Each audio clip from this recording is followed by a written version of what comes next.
우리가 함께 읽은 욥기서 11장에 있는 이 말씀을 통해서 하나님께서 주시는 은혜를 우리가 함께 나누기를 원합니다. 여러분, 이 욥기서 11장에는 욥의 세 번째 친구인 이 나아마 사람 소발에 대한 변론이 기록이 되어 있습니다.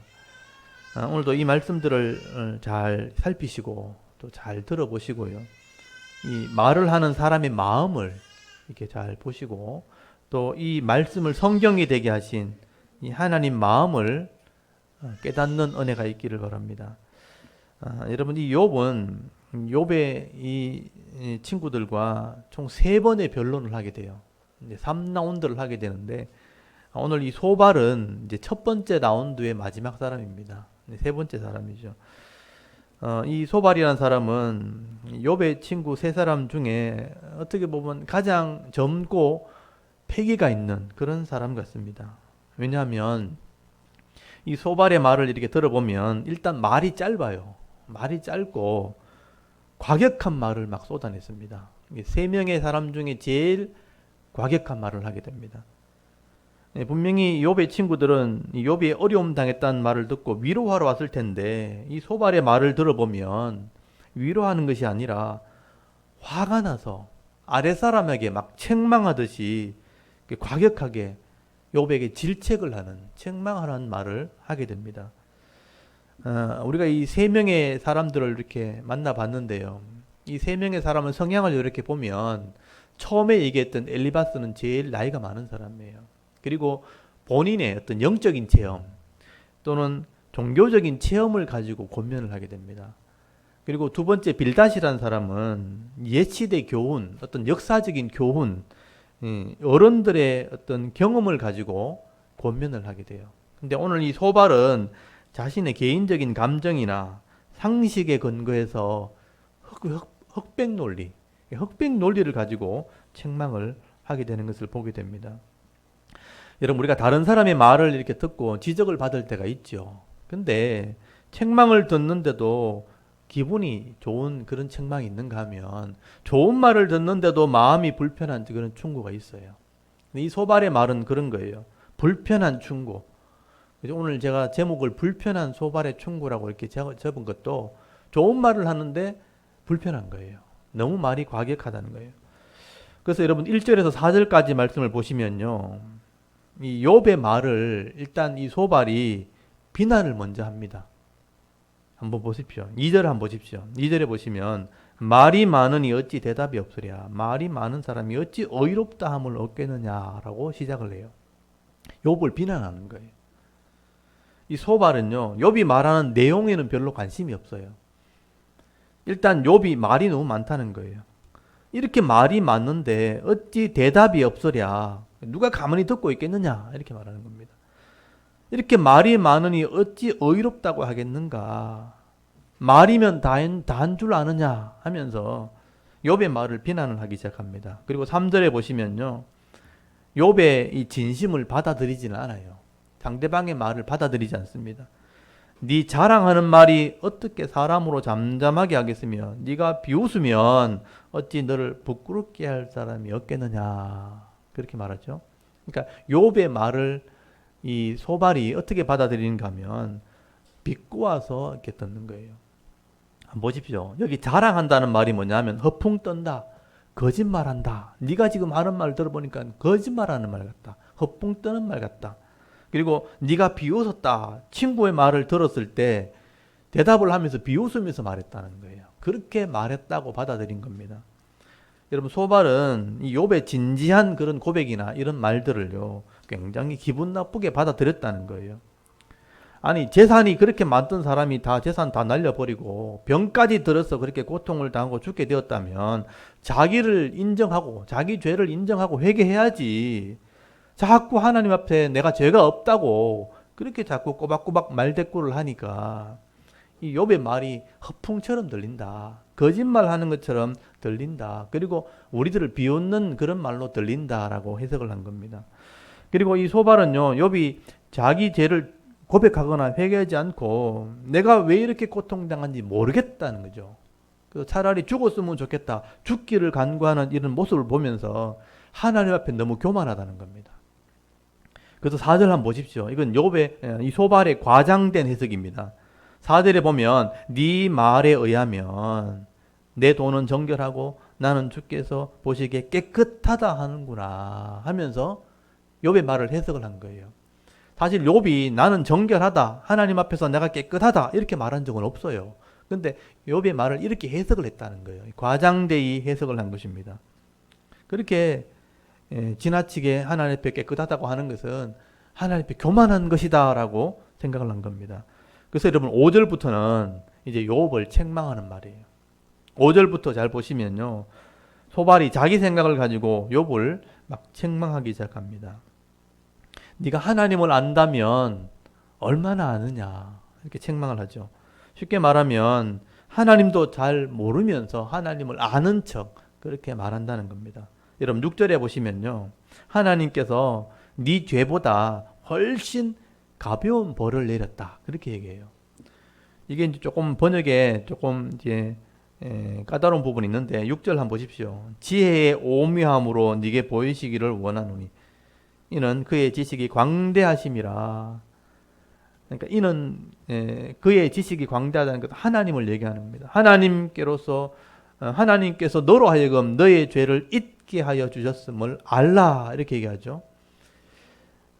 지금 욥이 앞에 10장이나 9장에서 하나님에 대한 얘기를 하면서 창조주에 대한 얘기를 하면서 북두성을 얘기하고 삼성을 얘기하고 별들을 막 얘기했거든요. 별들을 얘기하고 하나님이 하시는 놀라운 일들이 있다고 막 그렇게 얘기를 할 때 이 소발은 네가 하나님을 알면 얼마나 안다고, 하나님이 얼마나 광대하신 분인데 하나님을 다 아는 것처럼 그렇게 말하느냐 하면서 하나님께서 너로 하여금 네 죄를 잊게 해주셨음을 알라. 여러분 거기 6절 끝에 보시면 하나님께서 너로 하여금 너의 죄를 잊게 하여 주셨음을 알라 하는 말이죠. 여기 이제 번역이 조금 이제 원어대로 번역을 한 건데 그대로 받아들이면 이게 애매한 거예요, 뜻이. 이걸 좀 알아듣게 쉽게 번역을 하게 되면 네 죄를 잊어버리게 만들었다는 것은 죄값이 가볍다, 적다 이런 뜻이에요. 그러니까 하나님이 네가 지은 죄보다 훨씬 벌을 가볍게 내린 거다. 그건 네 알고 있냐? 지금 고통당하는 그 모습이 네 죄에 비하면 가벼운 벌에 불과하다. 정신 차려라 이 말이에요. 이게 욥에게 굉장히 험한 말을 하게 된 것입니다. 그래서 이 친구들이 돌아가면서 이렇게 충고를 하는데도 내가 이런 죄를 지은 적이 없다 하면서 자꾸 변론을 하고 있으니까 난 죄 없다 하니까 이 소발이 강하게 얘기한 거예요. 정신 차리라 지금.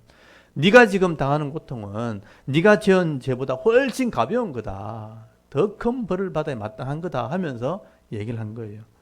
그래서 저는 이 말을 보고 야, 이 소발이 참 막무가내로 말하는구나. 좀 과격하게 얘기하는 거예요.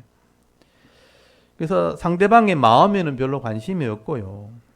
그냥 자기 말만 하는 사람이구나 하는 것을 제가 여기서 이제 좀 알게 된 거죠. 뒤로 가면 더 합니다. 그래서 7절부터 보시면요, 하나님을 알면 네가 얼마나 아느냐 하고 하나님에 대한 지식을 얘기하죠. 여러분 7절에 보면 네가 하나님의 오묘함을 어찌 능히 측량하며 전능자를 어찌 능히 완전히 알겠느냐. 하늘보다 높으시니 네가 무엇을 하겠으며 서울보다 깊으시니 네가 어찌 알겠느냐. 그의 크심은 땅보다 길고 바다보다 넓으니라. 이렇게 설명을 하죠. 네가 하나님을 측량했나? 다 조사해봤냐 이 말이에요. 네가 하나님 다 조사해봤냐? 또 전능하신 하나님을 네가 완벽하게 한번 다 헤아려봤냐? 찾아봤냐? 잘 모르잖아. 이렇게 얘기한 거예요. 이 하나님의 크기, 하나님이 하시는 일이 하늘보다 높고 스올, 지옥보다 더 훨씬 깊고 땅보다 길고 바다보다 넓다는 겁니다. 여러분 이 소발의 말이요, 하나님에 대한 지식을 가지고 욥을 책망하는 거죠. 사람이 어떻게 하나님을 다 알 수 있겠느냐. 근데 하나님의 말을 네가 함부로 그렇게 하느냐. 근데 여러분 만약에 소발의 말처럼 하나님을 내가 다 조사할 수 있고 내가 하나님을 완벽하게 이해할 수 있다면 이미 사람이 아니죠. 그거는. 하나님을 다 내가 이해할 수 있을 정도가 된다면 나는 신의 경지에 가야 되는 거예요. 그럴 수 없는 겁니다. 근데 이 소발의 입장에서 왜 욥이 하나님을 다 아는 것처럼 그렇게 말하는가. 너무 교만하다 책망을 하는 겁니다. 그리고 소발은 네 현실을 좀 봐라는 거예요. 네 현재 모습을 좀 봐라. 네가 지금 이렇게 다 잃어버리고 이 고난 당하는 거 보니까 이미 너는 심판을 받은 거다. 하나님의 심판이 임했다고 얘기를 합니다. 여러분 10절 한번 보십시오. 10절에 보시면 하나님이 두루 다니시며 사람을 잡아 가두시고 재판을 여시며 재판을 여시면 누가 능히 막을 쏘냐. 하나님은 허망한 사람을 아시나니 악한 일을 상관하지 않으시는 듯하나 다 보시느니라. 하나님은 재판자다. 심판하시는 분이다 하는 얘기를 하게 되는 거예요. 하나님이 얼마나 크신 분인데 이 땅을 다 살핀다. 온 땅을 두루 다니시면서 감찰한다는 거예요. 다 살피시고 허망한 사람, 이게 뭐냐? 무가치한 사람, 이런 악을 행한 사람은 다 보고 계신다는 거예요. 그리고 다 잡아내신다. 그리고 심판하시기도 하는 분이 하나님이라는 거예요. 하나님이 어떻게 그런 악한 자를 그냥 두시겠는가? 반드시 이렇게 다 잡아낸다. 심판하신다. 소발은 결국 이 욥이 심판을 당했다는 거예요. 현실을 보니까 하나님이 잡아낸 거다. 너를 이렇게. 네가 허망한 자고 악한 자이기 때문에 하나님이 너를 딱 찾아내가지고 지금 심판한 거다라고 지금 생각을 한 거죠. 그리고 12절에 보시면요. 이런 허망한 사람은 지각이 없고 어리석어서 말도 듣지 않는 덜에 있는 나귀 새끼 같다. 이 비유로 설명한 거예요. 나귀 새끼 같다. 여러분 욥을 나귀 새끼에 비유를 합니다. 여러분 이 나귀라는 게 우리나라는 당나귀라고 그러잖아요. 당나귀. 여러분 당나귀 보셨어요? 원래 나귀가 맞는 말인데 예전에 우리나라에 토종 나귀가 있는데 당나라에서 들어온 나귀가 훨씬 컸대요. 힘도 좋고. 그래서 시장에 팔 때 당나라의 나귀를 이렇게 구분해서 팔았답니다.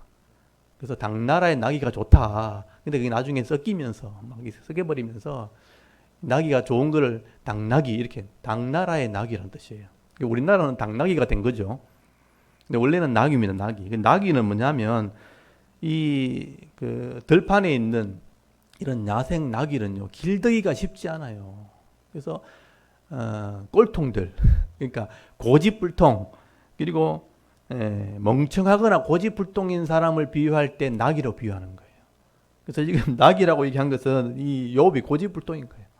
말도 안 듣고 지고집만 피우는 그런 나귀, 그리고 새끼 같다는 것은 뭐냐면 길들이지 않는 나귀 새끼 같다. 사실 이 말은 굉장히 과격한 표현입니다. 욥을 굉장히 비난한 말이라고 할 수 있는 것이죠. 그래서 13절부터는 이제 회개를 촉구하는 거예요. 13절부터는 회개하라는 거예요. 분명히 너는 죄인이다는 거예요. 13절에 보면요. 만일 네가 마음을 바로 정하고 주를 향하여 손을 들 때 항복해라는 뜻이죠. 네 손에 죄악이 있거든 멀리 버리라. 이 말은 회개하란 말이에요. 불의가 네 장막에 있지 못하게 하라. 회개해라. 이건 둘러서 말한 말이지만 회개하란 말이에요. 네 손에 이게 죄가 있다면 멀리 버리란 말은 빨리 회개해라. 단단히 네가 마음을 먹고, 여기 보면 마음을 정하고 그랬잖아요. 마음을 먹고 하나님 앞에 손을 들고 나와서 회개해라. 죄를 버리라. 불의를 회개해라. 그러면 하나님께서 너를 다 회복시켜 주실 것이다. 그렇다면 회복되겠지만 만약에 내 말 듣고도 회개하지 않으면 너는 망하게 될 거다. 소망도 없어지게 될 거다 하면서 책망을 하게 돼요. 지금 이 소발은요 선지자처럼 얘기하는 겁니다. 회개해라. 회개하지 않으면 망하게 될 것이다. 그래서 이 소발의 말을 들어보면 지금 13절부터 하는 말은 욥은 죄인이 분명하다는 겁니다. 그러니까 여러 소리 하지 말고 빨리 회개해라. 그렇게 책망을 하는 거죠.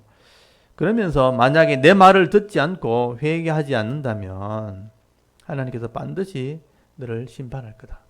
회개하면 회복시켜 주겠지만 회개하지 않는다면 하나님께서 너를 소망 없는 자로 만들어 볼 거다. 소망이 죽게 될 거다. 그래서 여러분 15절부터 보시면요. 이제 회개할 때 주는 회복의 은혜에 대해서 얘기하는 거예요. 이건 참 좋은 말이에요. 15절부터 거기 19절까지가 네가 회개한다면 이런 희망이 있게 될 거다. 이게 회개할 때 주어지는 회복의 은혜를 소개하는 겁니다. 15절에 보면 네가 만약에 회개한다면 두려움이 없어질 거다. 흠이 없는 얼굴을 들게 되고 굳게 서서 두려움이 없어진다. 네 속에 두려움이 사라질 거다. 회개하면 사라질 거다. 16절에 보시면요. 환난이 물이 흘러가듯이 흘러가 버릴 거다. 환난도 없어지게 될 거다. 환난을 잊어버리게 될 거다. 그리고 17절에 보시면 생명의 날이 빛과 같이 빛난다. 어둠이 아침처럼 된다는 것은 뭐냐면 생명을 회복한다는 거예요. 생명의 날이 빛처럼 빛날 것이다. 18절에 보시면 안전하게 될 것이고 또 평안히 쉬게 될 것이고 19절에 보시면 네가 회복되어지면 많은 사람들이 네게 은혜를 구하러 온다는 건 뭐냐면 물질도 회복된다는 거예요. 많은 사람들이 너를 찾아와서 굴복한다. 너의 은혜를 구한다. 그렇게 회복될 것이다. 이게 회복할 때 주어지는 은혜다. 그렇게 소개를 하고 있는 것입니다. 그런데 만약에 내 말을 듣고 또 회개하지 않는다면 20절 마지막에 보면 네가 도망갈 데도 없을 거다. 그리고 희망도 없이 망하게 될 것이다. 희망이 죽게 된다는 건 뭐냐면 희망도 없이 네가 망하게 될 것이다 라고 경고를 하게 되는 것이죠. 여러분 이 소발은요 그냥 단도직입적으로 말하는 거예요. 욥을 비난하면서 욥이 교만하거나 죄를 지었다고 단정을 하고 반드시 회개해야 될 것을 얘기하는 것입니다. 네가 하나님을 몰라서 그렇지 너는 분명히 죄를 지었기 때문에 회개해야 된다. 그리고 회개하면 회복되겠지만 회개하지 않으면 너는 희망도 없이 망하게 될 거다. 이게 흑백 논리잖아요. 너는 흰 거면 괜찮지만 까만 거면 회개해야 된다. 그렇게 얘기하는 겁니다. 그러나 사실 이 소발이 말은요.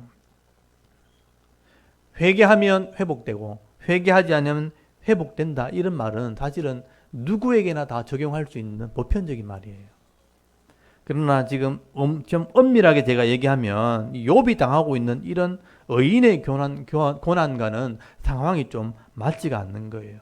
이런 만약에 의인인데 고난이 왔다면 이 시험으로 고난이 왔다면 의인은 이 믿음으로 고난을 견뎌야 되는 겁니다.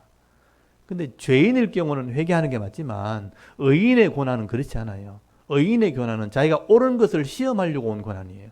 그렇다면 그 고난을 넘어서야 되는 거예요. 견디는 믿음이 돼야 되는 겁니다. 근데 이 소발은 회개하라고 의인의 고난을 이제 인정하지 않는 거죠. 회개하라고 너는 죄인의 벌을 받은 거다. 회개하라고 책망한 게 되시죠.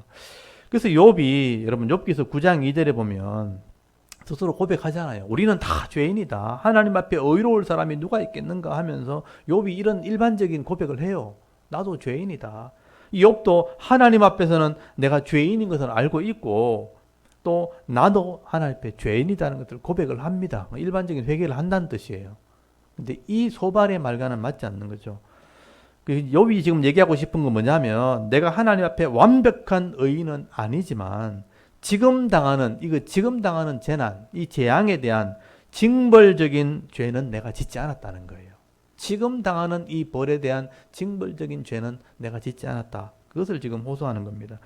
그래서 지금 내가 당하는 이 소유물을 잃어버리는 것이라든지 또는 내가 병든 이런 고통은 까닭 없이 당하는 고통이라는 거죠. 의인이 당하는 까닭 없는 고통이다. 그래서 내가 괴로운 거다 하는 하소연을 하게 되는 것입니다. 구분을 좀 하셔야 되겠죠. 이게 구분이 돼야 되는 겁니다. 그런데 소발은 이런 욥의 신앙은 생각하지 않은 거죠. 욥의 신앙이나 욥의 마음은 살피지 않고 자기 생각 속에 있는 이런 흑백 논리를 가지고 욥은 죄인이기 때문에 반드시 회개해야 회복될 것이고 만약에 회개하지 않으면 소망 없는 사람이 될 것이다. 이렇게 경고를 하고 책망을 한다는 겁니다. 이건 좀 문제가 있다는 것이죠. 그래서 욥은 이 소발의 말을 들으면서 위로를 받는 게 아니고요.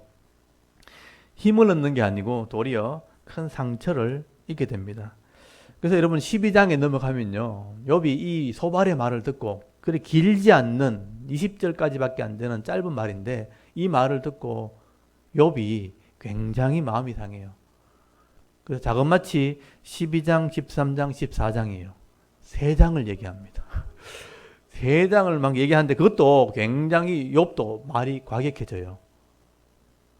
여러분 거친 말이 가니까 듣는 사람도 거친 말을 하게 되는 겁니다. 그래서 12장 2절 3절 미리 한번 보세요. 2절 3절 보면 너만 참으로 백성이구나 이렇게 얘기하죠. 여기 12장 2절부터 한번 보십시오. 2절에 너희만 참으로 백성이로구나. 너희가 죽으면 지혜도 죽겠구나. 이것도 이제 과격한 말이죠. 아이고 너희 죽으면 지혜도 죽겠네 이런 말이잖아요. 되게 잘난 척한 말이죠. 지혜로운 사람 다 죽었네 이런 말이잖아요. 3절에 나도 너희 같이 생각이 있어. 너희만 못하지 아니하니 그 같은 일은 누가 알지 못하겠느냐. 하나님께 불러 아뢰어 들으심을 입은 내가 이웃에게 웃음거리가 되었으니 의롭고 온전한 자가 조롱거리가 되었구나 하면서 막 얘기하죠. 그러니까 욥의 말도 이제 막 거칠어지기 시작하는 거예요. 소발이 막 강하게 막 얘기하니까 욥도 조금 마음이 상했다는 것입니다. 이 말은요, 이 소발의 마음은 욥의 마음을 위로한 게 아니고 욥의 마음을 뒤집어 놓은 겁니다. 사실은 상처에 소금을 뿌린 거예요. 얼마나 썰이고 아프겠어요. 여러분, 우리가 이 소발의 말을 들으면서 세상을 살다 보면요, 소발 같은 이렇게 말하는 사람 있다는 것도 아셔야 된다는 거예요. 우리 예수 믿는 사람들은 기본적으로 상대방을 생각하지만 예수 믿는 신앙이 없는 사람을 만나면요, 일반적인 사람 속에서는 자기 중심적으로 얘기하는 사람이 더 많아요. 상대방 죽으라고 말하는 사람이 더 많다는 거예요. 그러니까 이런 말을 하는 사람이 있다는 것도 알고 있어야 됩니다. 내 말은 들어보지 않고 내 신앙은 전혀 살펴보지 않고 다른 사람의 마음을 헤아리는 것보다는 내 마음에 맞는 사람, 내 마음에 맞게 말하는 사람은 다 옳고 정직한 사람이고 내 마음에 틀린 사람, 그건 다 나쁜 사람이라고 이런 주장하는 사람들이 있다는 겁니다. 흑백 논리를 가진 사람이 있어요. 여러분, 오늘도 이 욥기서의 말씀을 통해서 혹시 나는 이렇게 말하는 사람이 아닌가 하는 것을 돌아보셔야 되는 겁니다. 나는 상대방의 마음을 살피고 있는가 우리 살피셔야 돼요. 또 우리가 이런 사람을 만났을 때, 이런 말을 들었을 때, 여러분, 내가 그렇게 똑같은 말로 받기보다는 마음을 좀 넓히셔야 됩니다. 이런 사람을 한 사람 만났을 때 지혜롭게 말을 하고요. 서로 마음에 상처를 주기보다 이해를 하고 받아주기도 하고 또 은혜와 덕을 끼치는 그런 성도들이 되어야 되는 겁니다. 그러니까 상대방의 말은 내가 어떻게 할 수 없잖아요. 근데 내 마음은 내가 할 수 있잖아요. 이걸 배우셔야 됩니다. 여러분, 신약 성경에 보면요, 사도 바울이 성도가 되었을 때 성도들에게 이 말에 대한 그런 교훈을 하게 되죠. 에베소서 4장 29절에 보면요, 더러운 말은 네 입 밖에 좀 내지 말고 오직 덕을 세우는 데 소용되는 대로 선한 말을 하여 듣는 자들에게 은혜를 끼치라.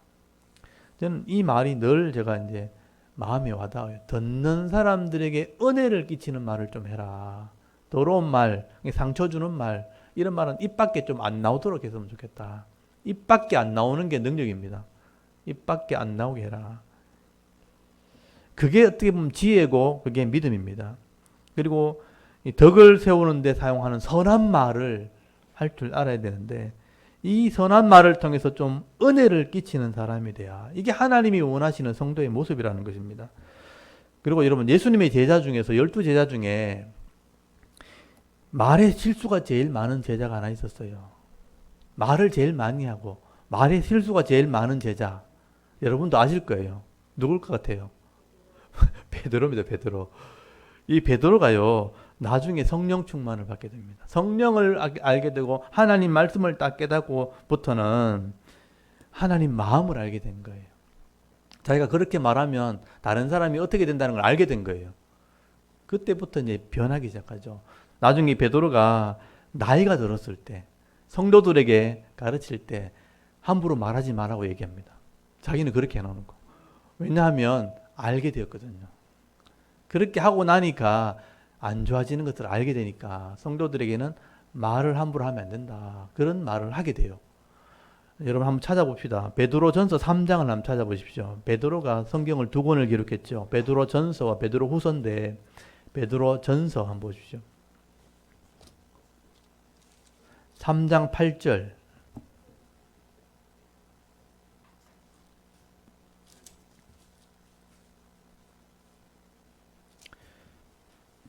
8절에서 11절까지를 우리 같이 한번 읽어보도록 하겠습니다. 베드로 전서 3장 8절에서 11절까지 말씀을 우리 같이 한번 읽겠습니다. 시작. 마지막으로 말하노니 너희가 다 마음을 같이하여 동정하며 형제를 사랑하며 불쌍히 여기며 겸손하며 악을 악으로 욕을 욕으로 갚지 말고 도리어 복을 빌라. 이를 위하여 너희가 부르심을 받았으니 이는 복을 이어받게 하려 하심이라. 그러므로 생명을 사랑하고 좋은 날 보기를 원하는 자는 혀를 금하여 악한 말을 그치며 그 입술로 거짓을 말하지 말고 악에서 떠나 선을 행하고 화평을 구하며 그것을 따르라. 아멘. 여기 보시면 내가 마지막으로 말하는데 하면서 형제를 사랑하고 뭐 불쌍히 여기고 겸손히 여기며 하면서 악은 악으로 갚지 말라는 거예요. 그리고 욕은 욕으로 갚지 말라. 욕하는 사람 있고 악으로 대하는 사람 있다는 얘기죠. 근데 똑같이 하지 마라. 도리어 복을 빌어주라. 보세요. 이를 위해서 너희가 부르심을 받다는 건 뭐냐면 성도를 말해줘. 우리가 이것 때문에 성도가 된 거다. 세상에는 마음대로 말하지만 우리는 그렇게 하면 안 된다. 이는 복을 이어서 받게. 이렇게 해야 복 받는다는 거예요. 왜냐하면 성경에 그렇게 약속이 돼 있어요. 성도가 믿음으로 살아야 복을 받도록 약속이 돼 있죠.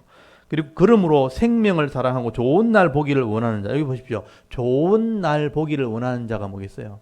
늘 행복하기를 원하는 사람은 혀를 금하여 악한 말을 그치며 그 입술로 거짓을 말하지 말고 악에서 떠나 선을 행하고 화평을 구하며 그것을 따르라. 그렇게 이야기하는 것을 보게 됩니다. 악하다고 악하게 하지 말고 욕한다고 욕하지 말고 그렇게 하면 같이 더러워지는 거잖아요. 같이 더러워져서 같이 망하게 되는 겁니다. 그래서 좋은 날 보기 원한다면, 행복해지기 원한다면 말을 금할 줄 알아야 된다. 악한 말을 거치고 그 입술로 거짓을 말하지 말고 악에서 떠나 선을 행하고 화평을 구하고 그 화평을 쫓아다니라. 그렇게 권면을 하는 것을 보게 되죠. 이게 이 마지막 때의 성도들의 믿음이다라고 베드로가 얘기하고 있어요. 베드로가 깨달은 것이죠. 그래서 이 말에 대한 교훈을 하게 되는 것을 보게 됩니다. 요즘 예수님 동생이었던 예루살렘 교회 지도자 이 사도 야고보가 말에 대한 교훈을 굉장히 많이 하게 되죠. 여러분 조금 뒤로 가서 야고보서 3장을 한번 펴보십시오.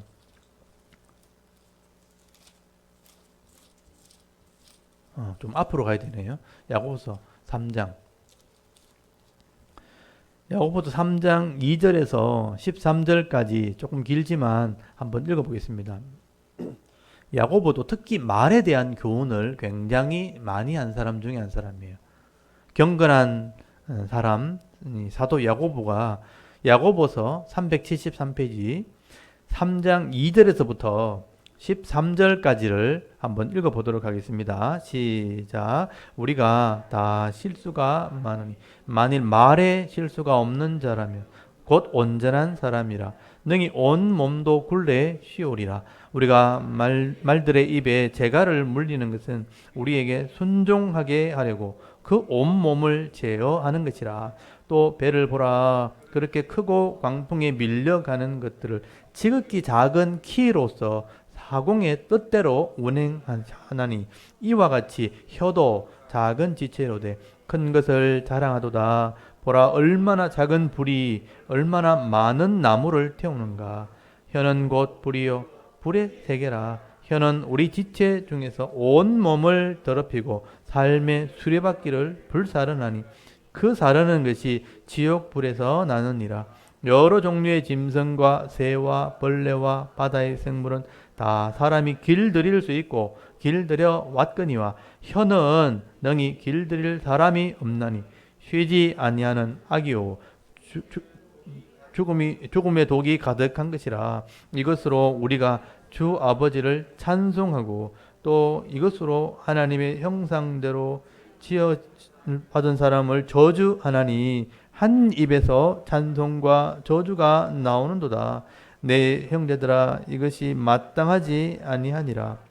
샘이 한 구멍으로 어찌 단물과 썬물을 내겠느냐. 내 형제들아 어찌 무화과가 감람 열매를 포도나무가 무화과를 맺겠느냐. 이와 같이 짠 물이 단물을 내지 못하느니라. 너희 중에 지혜와 총명이 있는 자가 누구냐. 그는 선행으로 말미암아 지혜의 온유함으로 그 행함을 보일지니라. 아멘. 여러분이 긴 말을 지금 하고 있지만 핵심이 뭔지 아시겠죠? 이 야고보가 말하는 핵심이 이 말에 있다는 겁니다. 그래서 이걸 한 구절을 딱 써주고 이 글의 핵심이 뭐냐 아이들한테 한번 물어보십시오. 뭐를 얘기하는 것이냐. 성도의 말의 중요성에 대해서 얘기를 하고 있는 것이죠. 이 성도는 하나님의 지혜와 온유함으로 말을 조절할 줄 알아야 된다. 함부로 하면 안 된다. 모든 짐승이 길들여지지만 혀는 길들이기 쉽지 않다고 돼 있죠. 근데 길들여질 수 있는 방법이 있는데 그게 뭐냐면 하나님의 지혜와 온유함으로 길들일 수 있다는 거예요. 그래서 사람의 입에서 한 입에서 어떻게 찬송과 저주가 같이 나올 수 있는가? 이건 마땅하지 않다 이런 표현을 썼죠. 거기 보시면요. 10절에 보시면 한 입에서 찬송 나오고 또 저주가 나온다. 이건 마땅하지 않다는 것은 이렇게 하면 안 된다는 거예요. 우리 찬송도 부르고 말씀도 읽다가 한 입으로 또 욕도 하고 저주도 한다면 이건 있을 수 없는 일이다. 잘못된 것이다. 어떻게 한 입에서 두 말이 나오냐. 어떤 감람나무에서 어떤 다른 열매를 구할 수 있겠는가. 그건 불가능한 것이다. 그렇게 하면 안 된다는 얘기를 하게 되는 것이죠. 그래서 말보다 감정이 앞서면 안 되고 말보다 상황이 앞서면 안 된다 하는 얘기를 하게 돼요. 이게 마땅치 않는 겁니다. 그럼 어떻게 해야 되는가? 하나님의 지혜와 온유함으로 내가 말을 해야 된다. 이게 하나님의 지혜와 온유함이 뭐냐면 성령의 열매예요. 지혜나 온유함 이런 건 성령의 열매입니다. 성령의 열매는 어디서 오냐면 말씀에서 오는 거예요. 하나님 말씀이 내가 깨달아지면 그게 성령의 열매가 되고요. 그게 지혜가 되고 온유함이 되어서 그것이 말로 나오면 성령의 열매가 되는 거예요. 그래서 내 속에 있는 말을 그냥 하지 말고 성령의 열매로 성령의 은혜로 말을 하도록 해라. 단련받아야 된다. 하나님 말씀으로 단련할 때 우리의 말이 은혜와 화평을 이루게 된다. 그래서 마지막에 은혜와 화평을 얘기하게 되는 거예요. 거기 보면 13절에 너희 중에 지혜와 총명이 있는 자가 누구냐? 그는 선행으로 말미암아 지혜의 온유함으로 그 행함을 보일지니라.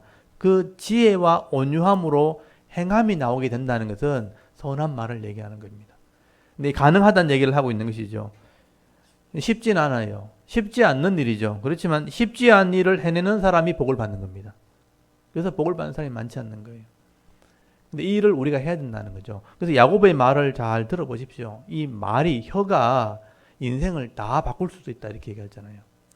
조그마한 키가 배에 큰 것을 다 좌우하듯이 또 이게 말에 재갈을 물리는 것은 말 전체를 이끌어가기 위해서 재갈을 입에 물린다는 거잖아요. 인생 전체를 바꾸는 게 혀고 키와 같다는 것이죠. 근데 불로 비유하면 작은 이 불 하나가 성냥불 하나가 이렇게 혀처럼 이렇게 왔다 갔다 하잖아요. 이 불 하나가 나무에 붙어버리면 얼마나 많은 나무를 태우고 얼마나 많은 큰 산을 태울 수 있잖아요. 그래서 내 인생 전체를 불태울 수 있는 게 혀다고 얘기하는 거예요. 이게 실제적인 얘기잖아요. 그래서 작은 이 혀 하나가 내 인생, 여기 보면 5절에 보시면 작은 이 혀가 지체의 큰 자랑도 하고 큰 것을 자랑하도다. 보라 얼마나 작은 불이 얼마나 많은 나무를 태우는가. 혀는 곧 불이요 불의 세계라. 혀는 우리 지체 중에 온 몸을 더럽히기도 하고 삶의 수레를 불사른다는 건 뭐냐면 삶의 수레가 뭐냐면요. 삶 전체 인생 전체를 말하는 거예요. 내 인생 전체를 다 불태울 수도 있는 게 혀다. 이렇게 얘기하고 있어요. 그래서 이 혀의 중요성을 이 야고보는 굉장히 강조를 하게 되는 것이죠.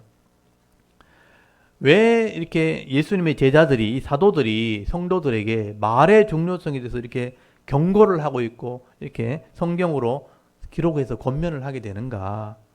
이 사람의 말 한마디 때문에 우리가 살 수도 있고 죽을 수도 있기 때문에 이런 일이 실제로 벌어지기 때문에 그렇다는 것입니다. 그래서 저는 이 소발의 말을 들으면서 소발이 위로한다고 하는 말이 너무 거칠게 말하게 되니까 결국은 욥의 마음을 뒤집어 놓는 거예요. 욥도 대적을 하게 됩니다. 그래서 이제 앞으로 말이 점점점 거칠어질 겁니다. 이제 그런 것을 보시라고 제가 말씀을 드리는 거예요. 이게 하나님 믿는 사람들도 동일하게 적용이 되는 것입니다. 그래서 오늘도 이 말씀들 여러분 마음에 잘 새기시고요. 이 말씀들이 내 마음에 이렇게 하나의 약이 되어져서 말 한마디 내가 할 때마다 하나님의 마음을 가지고 내 말을 듣는 사람들의 마음을 이렇게 기쁘게 하기도 하고 은혜를 끼치기도 하고 덕을 끼치는 그런 삶을 살아가는 우리 대구 자른교회 성도들 다 되실 수 있기를 주의 이름으로 축원합니다. 아멘. 잠깐 기도드리겠습니다. 하나님, 오늘도 우리가 하나님